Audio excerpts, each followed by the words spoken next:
चाचा भतीजे शिवपाल सिंह यादव और अखिलेश यादव की जोड़ी ने बीजेपी के घर में मचा दिया घमासान। ऐसी चाल चली कि बीजेपी हो रही हलकान।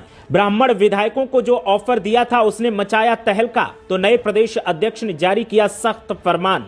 पहले ही ब्राह्मण नेता लगा रहे थे सरकार पर उपेक्षा का आरोप, और बैठक करने पर जारी हुए फरमान ने बढ़ा दी नाराजगी। और विधायकों को क्या अब बैठक कर अपने मसलों पर चर्चा करने का भी हक नहीं देगी बीजेपी?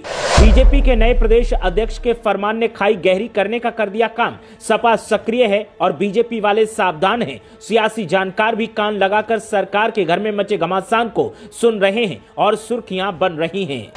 बीजेपी के ब्राह्मण विधायकों की बैठक के बाद समाजवादी पार्टी के ऑफर ने बीजेपी के घर में खलबली का माहौल बना दिया है, और माहौल ऐसा गरमाया है कि जिन विधायकों ने सहभोज का आयोजन किया था, जो आपस में बैठक कर रहे थे, अब नए बीजेपी प्रदेश अध्यक्ष पंकज चौधरी ने उनके कन्ने टाइट किए हैं। उन्हें नोटिस जारी किया है और उन्हें हिदायत देते हुए कहा है कि अगर दोबारा ऐसी हरकत की गई तो इसे अनुशासनहीनता माना जाएगा और फिर पार्टी संविधान के मुताबिक उनके खिलाफ एक्शन लिया जाएगा। समाजवादी पार्टी की तरफ से शिवपाल सिंह यादव और अखिलेश यादव ने मौके का फायदा लपकते हुए बीजेपी विधायकों को अपने साथ आने का ऑफर दिया था।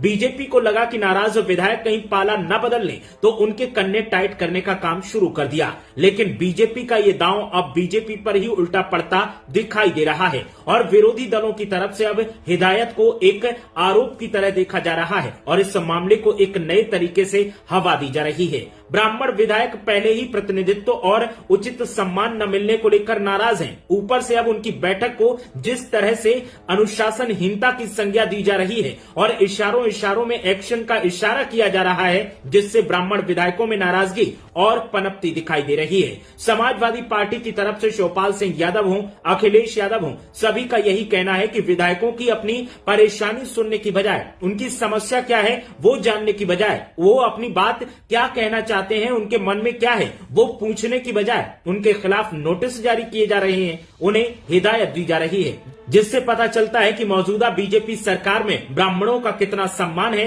ब्राह्मण नेताओं को कितना पूछा जाता है और ब्राह्मण नेताओं की बात को कितनी तवज्जो दी जाती है, उनके मुद्दों पर कितनी बातचीत करने की गुंजाइश सरकार के दिल में है। समाजवादी पार्टी और अन्य विरोधी दलों की तरफ से साफ तौर पर कहा जा रहा है कि अगर विधायकों की बात का असर होता तो उन्हें हिदायत देने की बजाय उन्हें बुलाया जाता, उनके साथ बैठक की जाती, प्रदेश अध्यक्ष उनसे जानते कि उनकी समस्याएं क्या हैं, लेकिन समस्याएं जानने की बजाय उन्हें नोटिस जारी किया गया। उनके ऊपर एक ऐसी तोहमत लगाई गई जिससे साफ मालूम होता है कि उन्हें कल्प्रिट बनाया जा रहा है, उन्हें आरोपी बनाया जा रहा है, उन्हें अनुशासनहीन